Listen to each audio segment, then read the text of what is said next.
Hello and welcome. My name is Carron Little and I'm the organizer of Out of Sight Chicago. And today I am here with Isa Fontbona.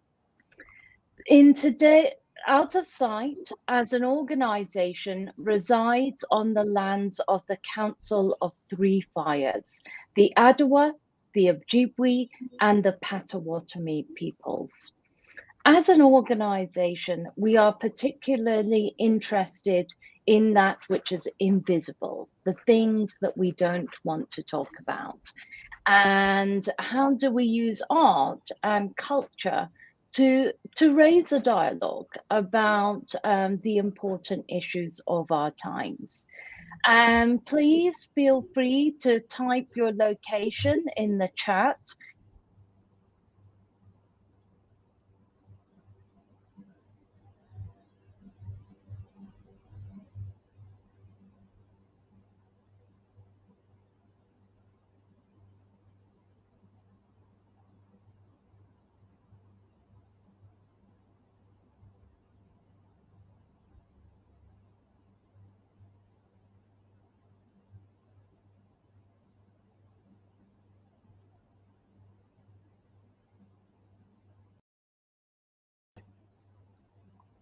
Okay, so, but hopefully that will be resolved within the broadcast.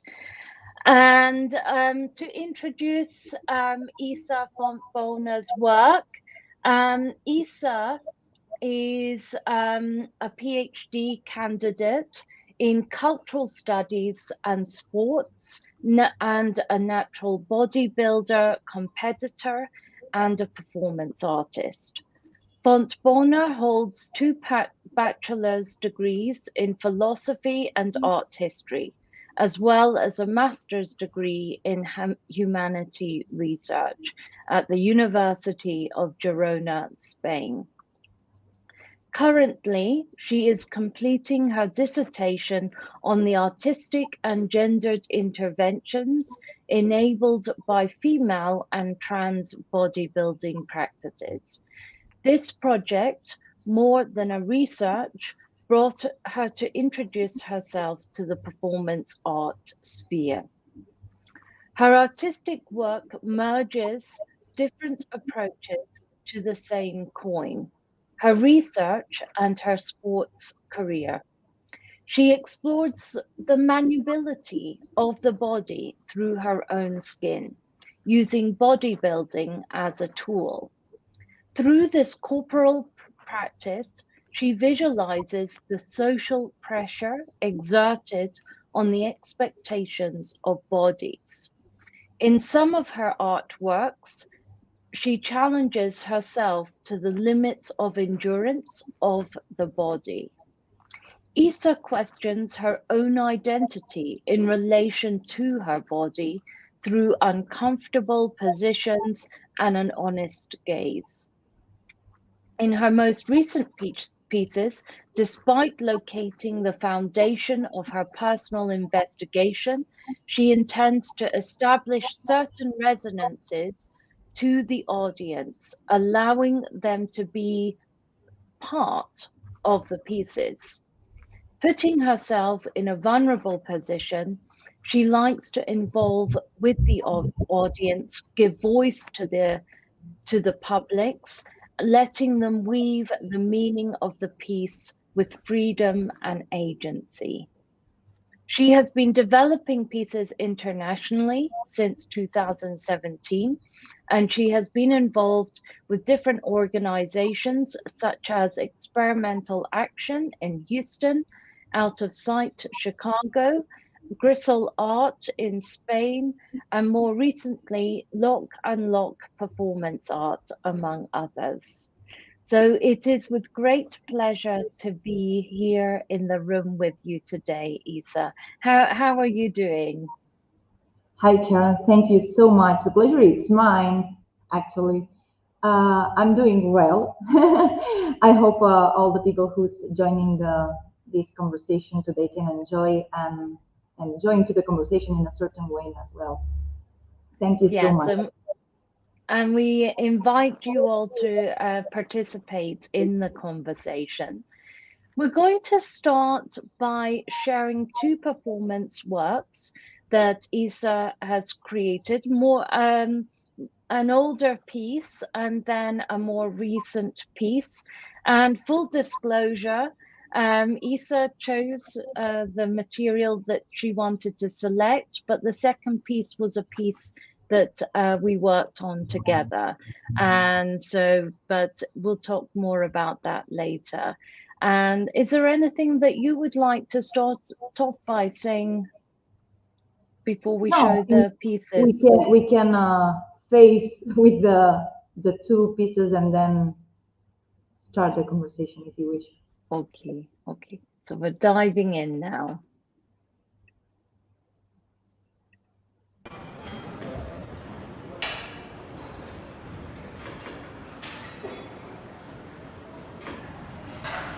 Lifting this bar off, it rests. Then, down to my lower chest. I count. One. I'm visualizing this bar, making sure it touches my chest at the right spot. Making sure it touches my chest. Placing it back on its rest. 2. I'm repeating the same exact motion. 3. On counting, each number equals 1 inhalation and 1 exhalation. 4. If I stop my counting, or otherwise I lose my focus, I risk dropping, or otherwise mishandling a weight, and so damaging my body. In this continual flow of repetition of minimal elements, it's easy to lose one's way. 8.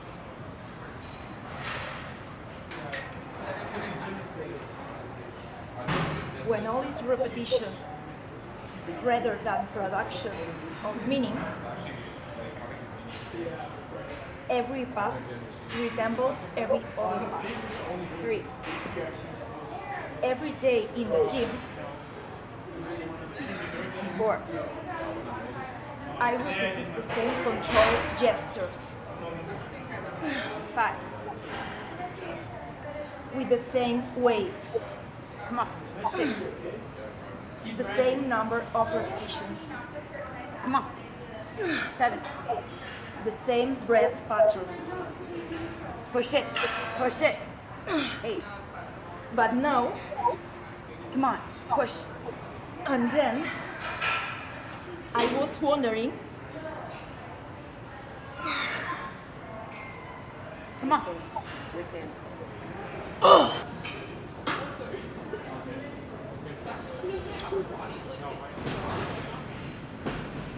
The disciplinary practice are part of the process, by which the ideal body of femininity and hence the feminine body subject is constructed. In doing this, they produce a practice and subjected body, that is, a body on which an inferior status has been inscribed. A woman's face must be made up. That is to say, made over, and so must her body. She is 10 pounds overweight. Her lips must be more kissable. Her complexion more divided. Her eyes more mysterious. The art of makeup is the art of these wires. But this presupposes that a woman's face, unpainted, is defective. The strategy of much beauty-related advertising is to suggest to women that their bodies are deficient. But even without such more or less explicit teaching, the media images of perfect female beauty that bombard us daily leave no doubt in the minds of most women that they fail to measure up. The technologies for femininity are taken up and practiced by women against the backdrop of a pervasive sense of bodily deficiency. This accounts for what is often their compulsive or even ritualistic character. This disciplinary project of femininity is a setup.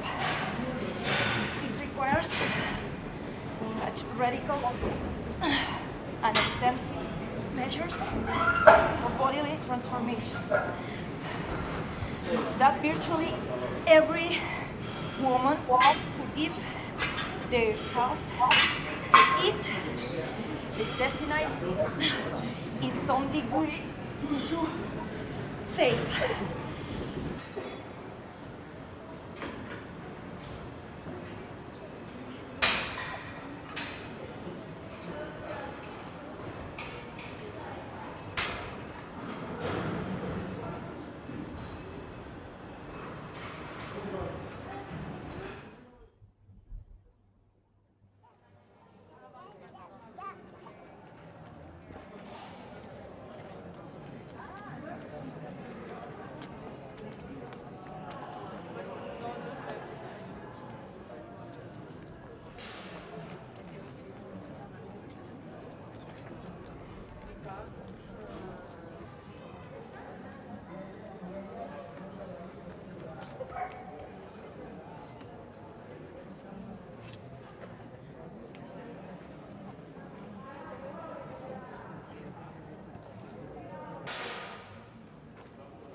Però porto or a les venes.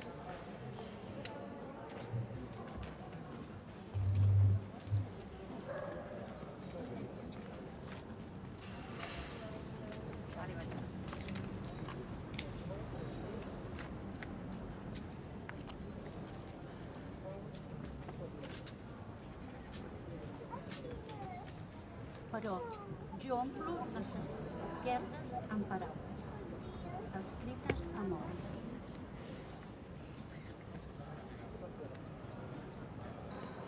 Las mentiras en veritables. Sostenint un cliché, un suïcidi, omplint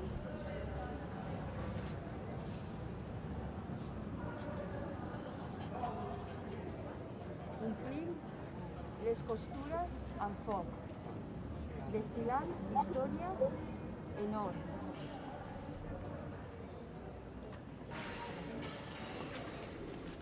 Pots mirar la fragilitat dels meus ossos. Estic feta de llum.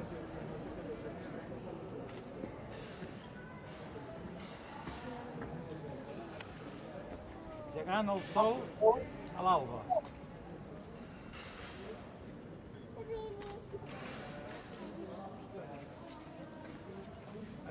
Escrivint manuscrits en somnis.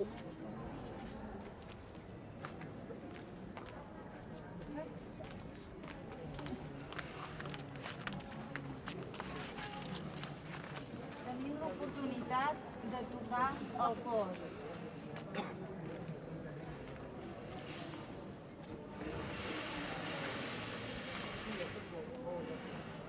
El convertiré en or per curar el dolor.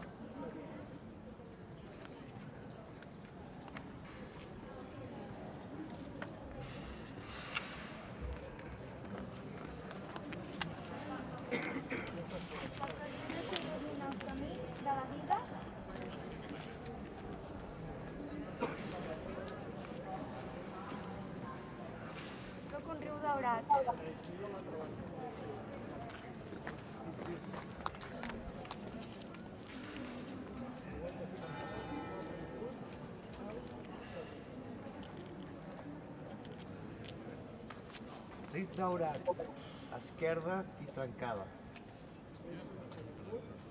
I radiant des dalt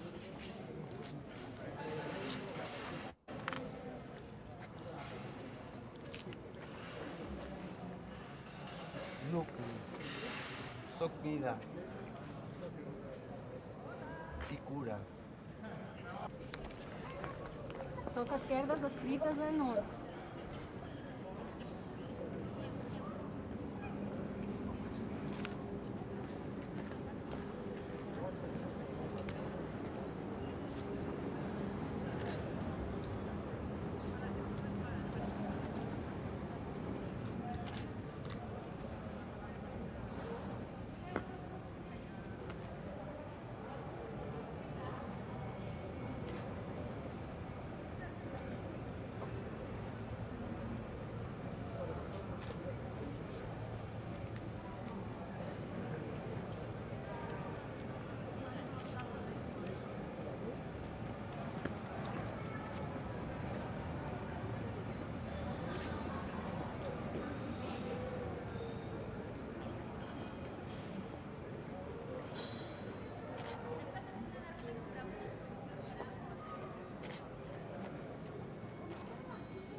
I need to turn myself on. That would be helpful. Welcome to you all who are here in the room with us today. And I always love watching how there was a little girl who was so absorbed in that at the very front and made sure she sat like right at the front. And that's always wonderful to see that. I wanted the first question relates to both the older work and the more recent work. How are you thinking about text and action in relationship to each other as part of these materials in your work? That's an interesting question. In fact, when I started or I put myself in the frame of performance art, it was because of my research, and it was because I used the text as the foundation of the whole action, and the gesture I developed was only, or I took that as a complement of the text. So I put the body and I performed the text. Once I had or I was developing that or exploring more deeper in that relationship, I wanted to remove the text from my exploration. And when I feel that I wanted to explore again through the text, no, let's say maybe it was a surprise for me that the approach that I developed was different from the beginning. I mean, probably exploring without the text give me other tools to have another approach later and currently. So now the text, it's not always the main foundation. Sometimes I don't need to read or perform aloud that. Can the audience do that? Or even maybe the text become a material which is cut it and then remove it and share it in another way. For me, the more interesting approach that I'm currently developing or living, it's to see how the audience can be part of the piece using the text and in a certain way giving voice as well to that. Yes, and I'm thinking about the first piece that we showed, where you're doing the bench presses and using the dong, is it the dong bells to what's that motion there? What was the second action? I forget what that's called. For the shoulders. Or shoulder curls. Is it the shoulder curls or anyway? Yeah. I forget all that language. So I'm wondering how you're in that work, the words or the spoken language becomes a physical action in itself, because speaking work activates the longest nerve in the body. And how are you thinking about that? Because I know, like, latterly within that work, you were only able to read segments or parts of the text, which so it became this kind of abstracted verse, and so I'm wondering how how that visceral, I mean, there's a title there, Resistance to Failure, but how that kind of visceral material became kind of an action in itself connected to the body. Yeah, well, I should say that for me there are two different ways to develop this text. In the first one, I was reciting the text, not reading the text, so I had to do the effort to remember that. So while English is not my mother tongue, so it's a little bit difficult, more difficult than if it was in my language. But the fact it wasn't that only. The fact is when I'm training in a gym and not performing, I'm always counting and listening what I'm training. If I'm doing the bench press, I need to feel the muscle I'm training, so I want to feel the chest. And I'm counting the repetitions and listening my breath. And it's like you become yourself in this, let's say, meditation.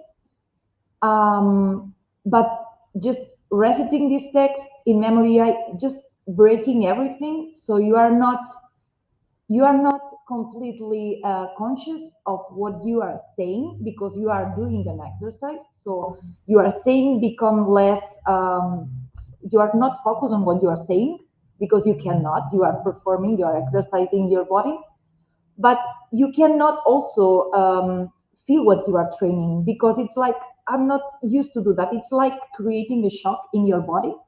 So it was interesting, this uncomfortable situation or feeling. On the other part, when I was doing these lateral raises, as the text wasn't involved on that, let's say, pressure to the female bodies in our society. Like you are always needed to do something else to look better, to be thinner, and I wanted to show that through this, putting my body in that extreme. Like I cannot move more, I cannot do another rep.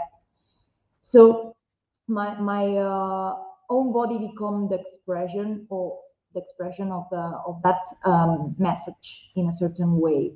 So yeah, maybe probably there is this link with the visual feeling and the way that I was trying to show the own message of the text. Yes, and the physical, you talk about the minimal elements and these counting elements in that work, and how this becomes like a part of the action of transformation of your female body. In doing the actions, you are physically being transformed. And in reading texts, there's also a transformation that we hope happens, through the gaining of knowledge. And so there are these, parallel elements. And I think it's really interesting, maybe, to, think about, thinking about the spoken word as also a physical action of you talk about the relationship of research. Do you see this idea of research and transformation as integral parts of your practice? In my case, completely. I mean, everything is related. The practice in the sports field, my research, and the expression through and exploration through the performance art. And from my beginnings in my research, in my and how I am currently located. Maybe it's been 5 years already. There is a completely transformation. I mean, the first ideas I had to develop, or the main thesis I had to present or show, it's completely different from now. So of course, in everything, in knowledge, you are evolving, so you are transforming yourself. And when you are developing your body through this practice, also it happens. So there is this relationship, absolutely. Yes. And I think you mentioned your own language. What would you call your mother tongue? Is your mother tongue Catalan or? Yeah. So, okay. well, I live in Spain, but in the state that it's Catalonia, and here, well, the two language are usually or frequently used, Spanish and Catalan. But in my zone, I'm usually using Catalan. So. Right. Right. So I wanted to, because I was personally interested in the transgressive power of, I'm particularly interested in how language, has a transgressive power, especially in when it comes to local languages and local dialects. And, where I'm currently placed, there speech patterns and dialects are quite particular to this region of Scotland, and it has a similar history of oppression to the Catalans. And so in relationship to the second performance that we shared today, I'm wondering how how you saw that performance operate kind of transgressive element. What were the transgressive elements for you in that work? Was it the way in which the audience engaged? Was it in relation to sight? How, you know, I'd love to hear your thoughts on that. There are some elements, of course, as you already know. Having the chance to include the poem written and created by you, it was amazing. But also it was a challenge because the poem was written in 2016 in English, and you allowed me to do a sort of translation in Catalan. But doing that requires it's not only a translation, it's also a reinterpretation of the poem. So it was a challenge for me. We decided to do that in that way because if the poem was it was performed on the piece in English, probably it would be more difficult that people engage to that action. And for me, one of the transgressive or at least very interesting points from that piece was the way that the people engaged to that. Because I thought people would be shy and don't feel comfortable to speak aloud, and people reacted really well and very fast, at least more than I expected. But the fact was afterwards, when some of the people came to me and commented how they felt after being involved on the piece, they told me that they felt empowered. And it were also some peculiarities that one of the persons that we were involved on the piece told me that the fragment that they read aloud makes herself feel very excited, but not only excited, very emotional, because it was very related to a period that she was or she experienced in terms of pain and transformation. So it was amazing. And of course the site. I mean, developing this piece at this amazing site, it was very, very shocking for me and for a lot of people, because the cases are amazing, but also when we are able to listen the knocks of the bells,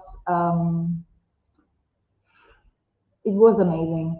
And of course, breaking with the current rhythm. Most of the people who lives in Girona and pass over there, usually you just take a look on the cathedral, but you are used to pass across there. So you just pass and not, and if you are a tourist and you want to see the cathedral, you expect to enjoy that site in silence or not, and you take a picture, but you don't expect to find that.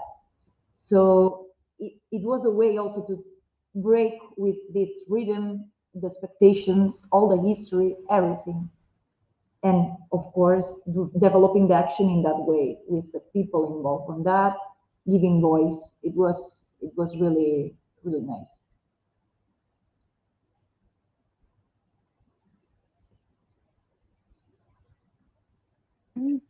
Sorry, I keep muting myself as I type in the chat.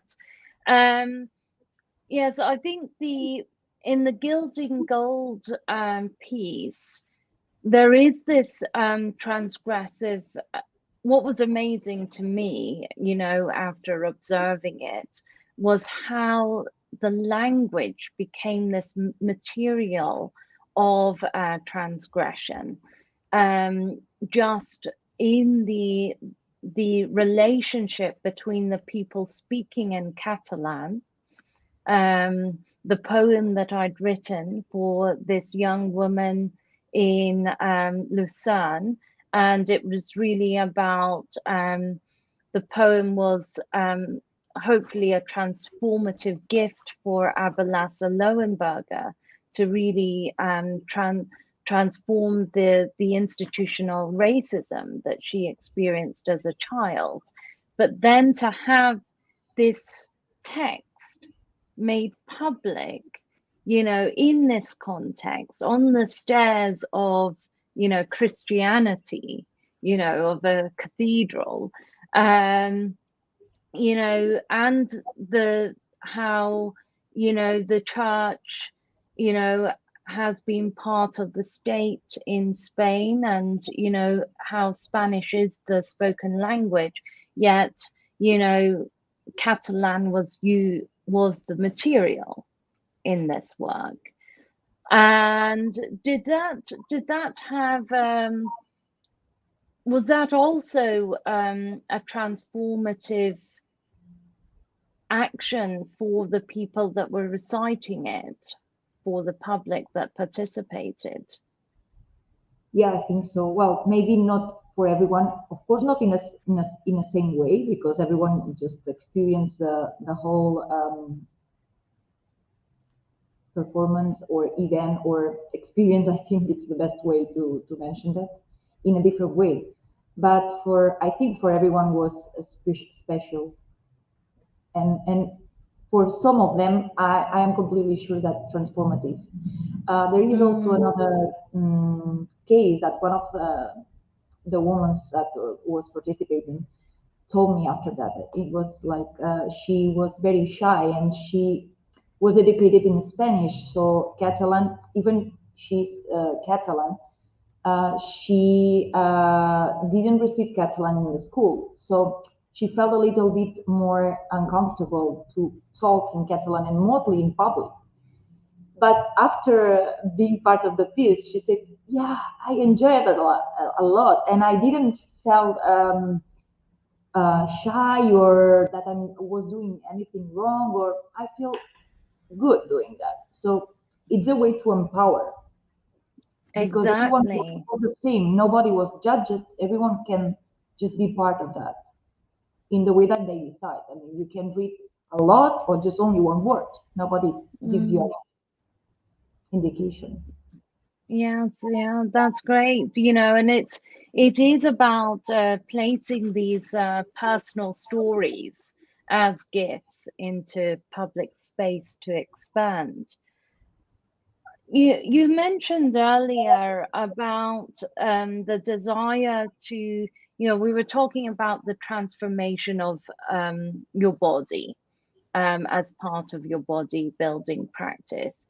And in the first piece, you're reading a text. I think is it by Kathy Aker, Yeah. where you're talking about the inferior spaces that are inscribed onto women's bodies, and you've talked a lot about the how being a you know, how entering the field of bodybuilding as a female participant and sports person, you know, that comes with it this when you enter the public space, it you open up your body to a certain kind of discourse. And I think that was kind of poetically expressed in some ways, you know, in the reading of that text. Mm-hmm. You know, currently, France, you know, just in the last week, we've seen Francis. I'm just trying to bring up my text here. Frances Hogan, who was a product services manager at Facebook, testify in the US Congress that Facebook knowingly damages the mental health of teenage girls on their platform. when you decided to become a bodybuilder, or perhaps, post that decision, were there what were the social forces that impacted you growing up? Was it social media, for instance? And as a teenage, you know, and how did this affect your image of your own body? And how did this inspire you to move into bodybuilding? Or maybe it was post that. I think at that point maybe we can show the image from the transmogrification piece, because I think it makes sense to understand a little bit that practice better at least. Well, it was also different when I started to practice bodybuilding than right now in terms of social media, because I started when I was 16, so there wasn't the same disconnection and this pressure through that image, that body image, in the same level as currently. So, and when I started with that, I was more involved on that because I liked the feeling and not the result in terms of the body image. It was by the time that I decided to try the contest, and yeah, when you decided to be involved on the contest, you know that you have to put a lot on this ultimate goal. That's one piece that I developed in Houston, performing also some fragments of the text while I was squatting during 1 hour. But it's not the piece that maybe can be more illustrative for the bodily transformation, because it's, well, that's maybe this, yeah. Okay. It was a piece that it was for 2 years. I was developing or documenting my bodily changes from what I consider my worst body shape, but recovering my health to compete again. And I was developing that in collaboration with a friend of mine who is a photographer, Sergi Pérez, and accompanied the photographs. I was writing about how I was feeling in relationship with my body.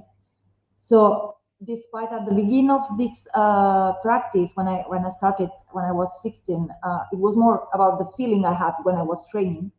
When I moved to the contest, yeah, that is a very hard and difficult weight on that, because you are building this body, which is just only for a few seconds in the stage. You are using a lot of different tools, despite, well, I'm doing that in a natural way, so I don't use any sort of chemicals, but despite of that, you are playing games with the water, with the nutrition, with training, and your body is as weak as you can think, because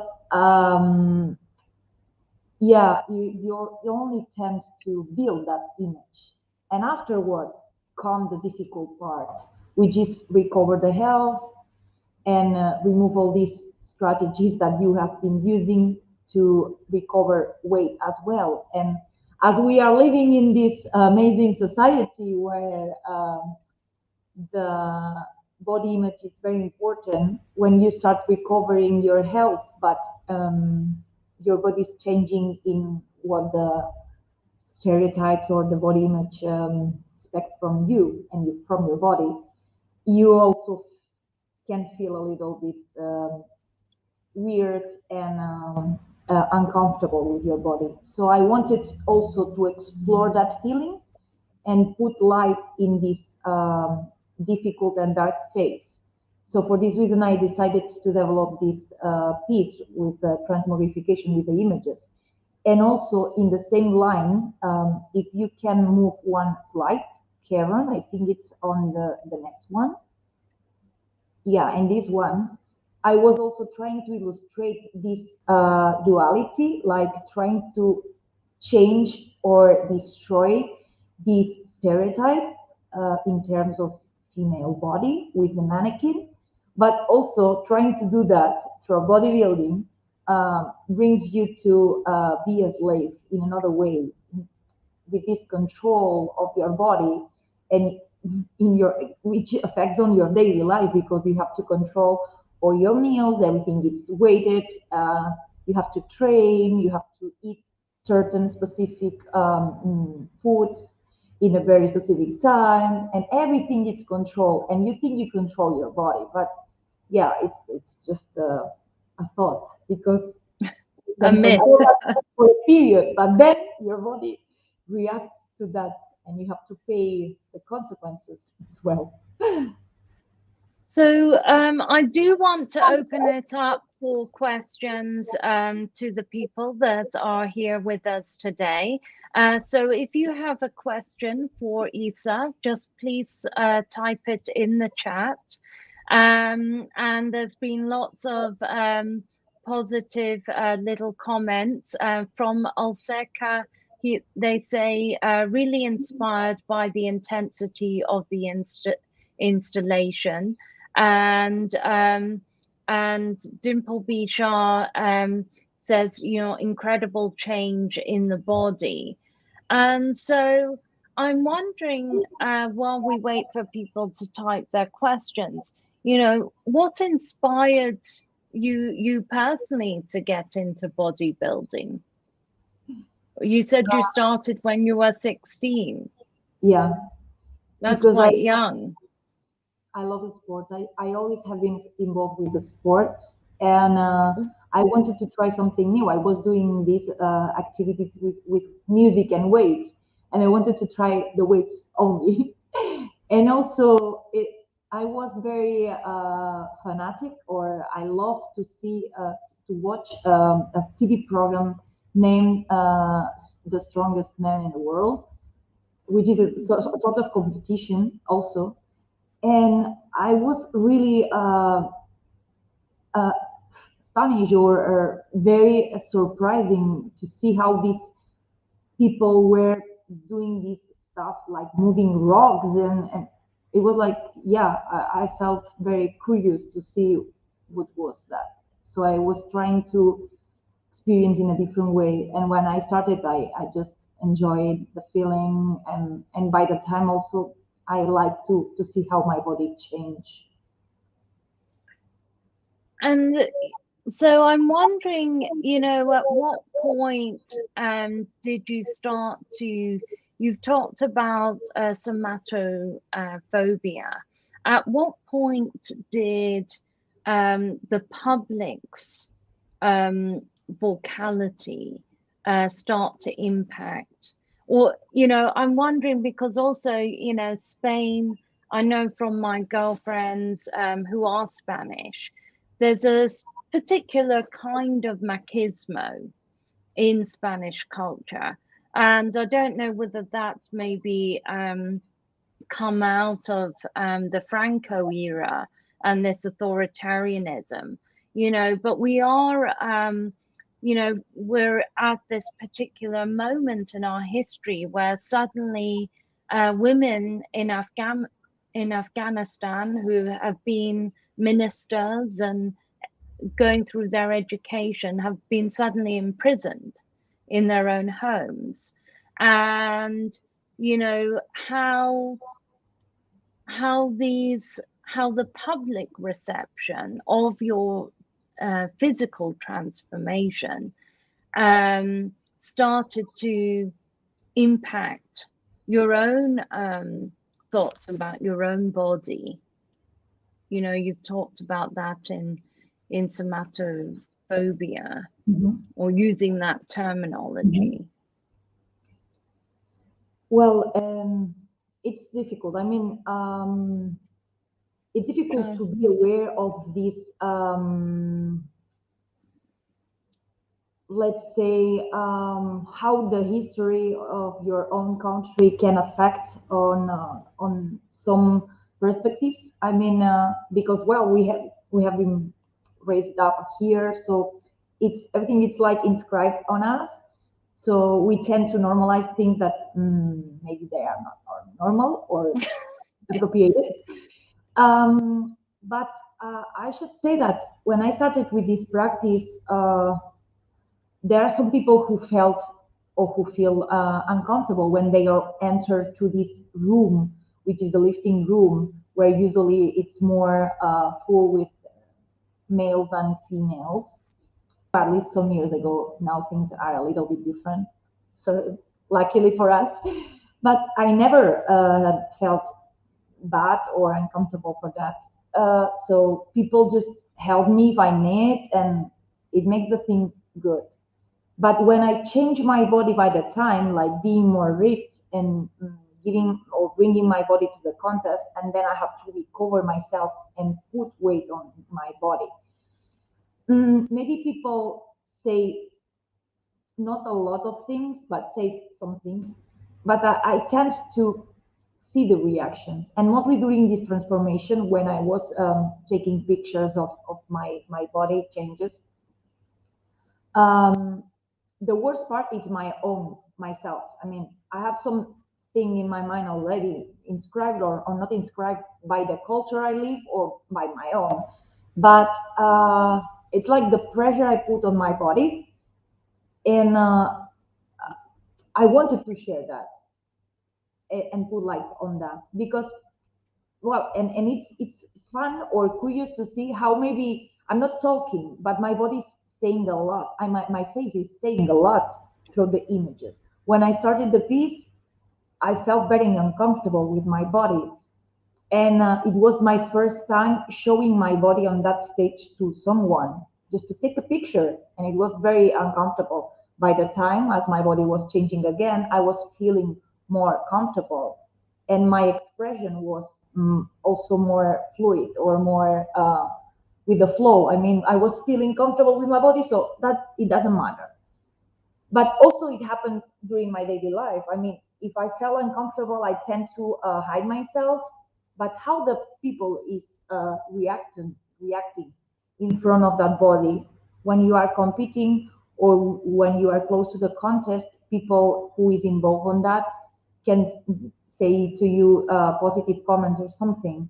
But when you are recovering weight, yeah, it's pretty obvious that you are recovering weight. So it's not necessary to give some comments. Sometimes, well, I'm used to that and I'm familiar with that, but there are people who tend to do some comments very inappropriate, and you don't know how the people is living that. Maybe the body image is a result of a very struggling or internal battle that this person is living. And yeah, I think people should be a little bit more aware of that because that cause some consequences, or there are some comments that can be painful for someone. So I think it's important to, as on the same way than in social media, people tend to show their perfect face, perfect body, perfect shape. There are some comments that also can be painful or difficult to hold. So I think that neither in social media we should only show our best side or best shape or best image, nor in our daily life. Maybe we should be a little bit more aware that what we are saying. Yeah, I mean, I'm thinking particularly about young women growing up now, because I remember when I was a young woman, about the age of 10, and, you're in, I think the most, the social pressure that we experienced not being on social media was with other young women in our social sphere. And, I remember people making comments about, different parts of my body. And I was like, where did that come from? What are you Yeah. doing? You know, and, but now, we're living in this culture that is, you know, and social media, you know, is creating this culture where we are fictionalizing our realities, and the sense of the real human, or the natural, or just who we are as people is being glossified, is being plasticized. And I'm wondering, you know, what the impact of that, you know, of living within a fetishized, you know, perfect, you know, you transformed your body to a perfection. And how was the response to that, you know, within that context? And how do you feel about that now in reflection? And how does that shape your work, you know? It's different concerning the person, of course, but usually the comments are very positive, like, wow, we are doing a very hard work, and wow. But it's not about that. I don't feel really comfortable when, well, neither in the positive comments nor in the negative. I mean, I don't like comments concerning my body. I don't like it. I don't feel comfortable about that. But maybe also it comes from our society. I don't know. But it's like I feel always uncomfortable when someone says something about my body. It doesn't matter the way. But what is very curious is when your body is changing, how these comments also change. Maybe people who is tending to achieve that point um, can evaluate or be more be more aware of what you are doing, and the hard work that you are doing behind of that final result.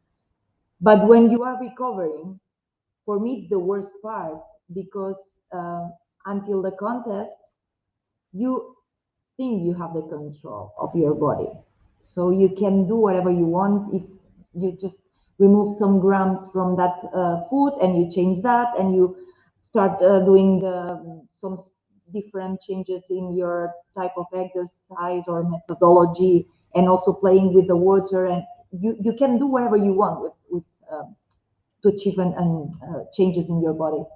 But afterwards, it's like everything, it's like a mess, because when you try to recover, your body reacts, and you are paying for what you have been doing until then. So that's in that point that everything change, and it's more difficult, at least from my experience. And it's difficult to talk about that.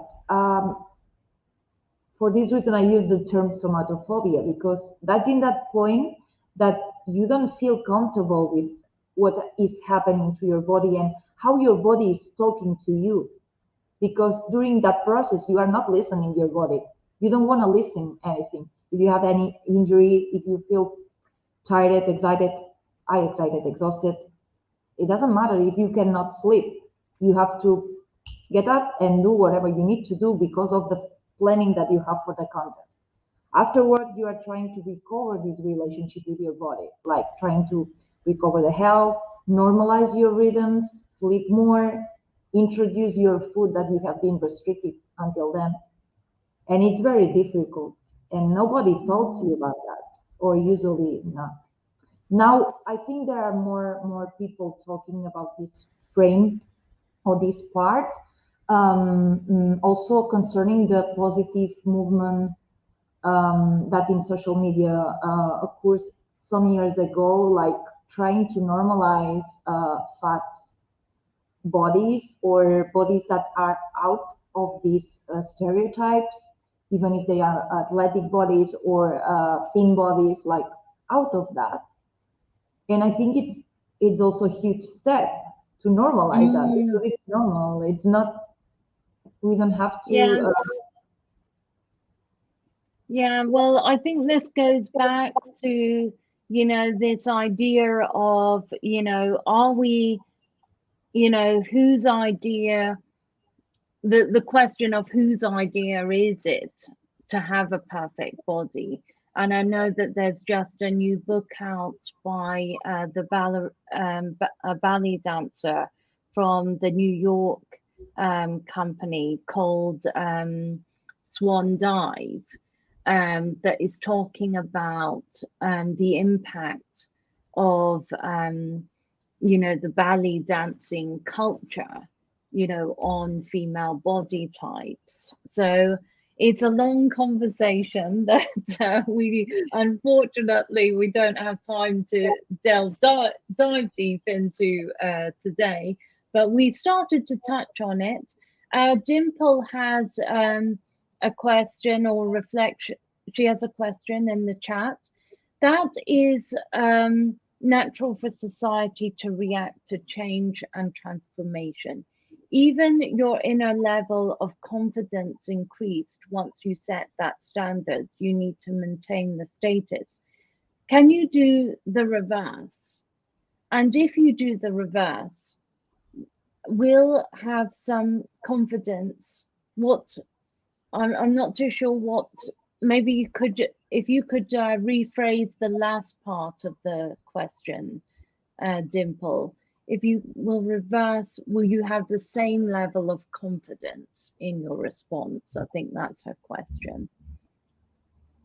I should say no, at least from my experience. I mean, I don't know if the term confidence is the word that I will use to establish a relationship with the body that I had in the contest, but maybe, of course, I feel more comfortable. But when I did the work, the different part, I mean, when I started this piece that we shared before, it was after competed. So in 1 year, more or less, a little bit more than 1 year, I put 30 kilos on my body. It was a lot of weight. And I did it on purpose, but it was very difficult. And I didn't feel confident, and I felt really, really bad. I can never receive any bad comment, luckily for me, when I was doing that. But for my own, I was feeling completely bad and uncomfortable and, yeah, panic. Most of the time, I try to avoid social activities like meeting with my friends. I know my friends, they are not going to say anything or judge my body, but I feel uncomfortable to go outside and being Gosh, in that way. gosh. Yeah. So, and I always like to include all the questions. And there's one in the chat from one of her. She asks, for the mirror piece, psychologically, do you feel that you have to prepare your body to perfection level prior to the performance? Also, do you feel the difference performing in between the gallery and the church? So do you sense a kind of shift?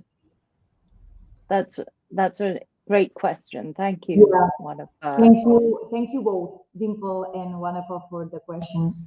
I should say that when I did the piece of the mirror, like being seated 9 hours and then the last hour more active with the audience, it was I didn't need to bring my body to perfection, but I can say that it was like. I didn't need to do that because it was pretty recent, my contest, so my body wasn't very, or wasn't on my normal weight yet. So I was also under my weight, but it happened something interesting while performing, and I think I mentioned to Carron some of the days before when we have been just sharing some thoughts. Like when I think about my body, when I think about my normal or regular life, I put a lot of weight on how my body looks, and not because what people say. It's like my own thoughts. But when I'm just involving the piece, I'm involved on the piece and developing the piece. I don't give any important. Well, I don't say. I don't know if important is the word, but it doesn't matter how my body looks then. And it's also, I was reading that reflection from Marina Abramovic some days ago, and it was like I feel the same. I mean, during my daily life, I put a lot of pressure, or I live with a lot of pressure on my body. But when I am on the frame of performance, I feel really free about that weight. So it's the I have this room to experience and to show and to say and to put my body. It doesn't matter if my body is underweight or overweight at that point. Maybe the previous moments or the first part of the piece, yes, I feel that because it's okay. The piece is done. You are in your life, but during the piece, it doesn't matter. And concerning the second part of the question that we see, that one of us asks about if I felt some difference between performing in the gallery or at the church. That's very interesting, this question. I have never heard think about that before. Um, it's interesting because in both parts, the audience was involved in the action, but of course in a different way. Yeah, it's very difficult because even if I was blinded in both pieces, um, maybe I felt closer to the audience when I was these 10 hours. I didn't need any words, but people, some of the people say something, but even with the silence, I felt a lot the presence of the people, and it was really special. But also in the stairs of the cathedral, with listening the voices, and some of the people who came there and was involved on the piece. I know some of them, and it was very nice to hear their voices and recognize who was. So it's very special. Different both, but really special both. So I'm aware that we've gone over time, as always. The time flies by. And I just want to make a couple of announcements about next week. But thank you so much, Isa, for sharing your work and your thoughts today. Let me just share.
Oops, sorry, are going to be part of that evening next Friday, October 22nd.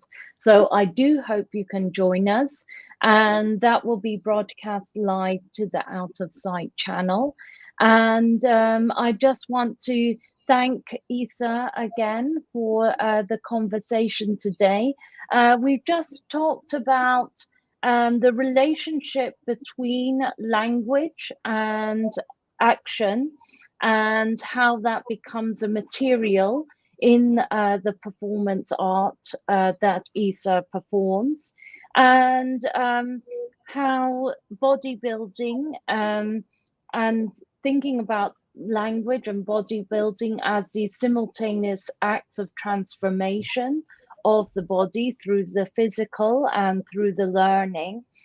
And talking about the impacts of social media and external impacts on the female body, and how the female body is fetishized in our culture. So I want to thank everybody for joining us today, and I do hope you can join us next week with Helen Lee. And thank you all so much. And big thank you, Isa, for sharing your work today. Thank you so much. It was a pleasure. And thank you for everyone who's joining and who has been here. Thanks a lot. Thank you.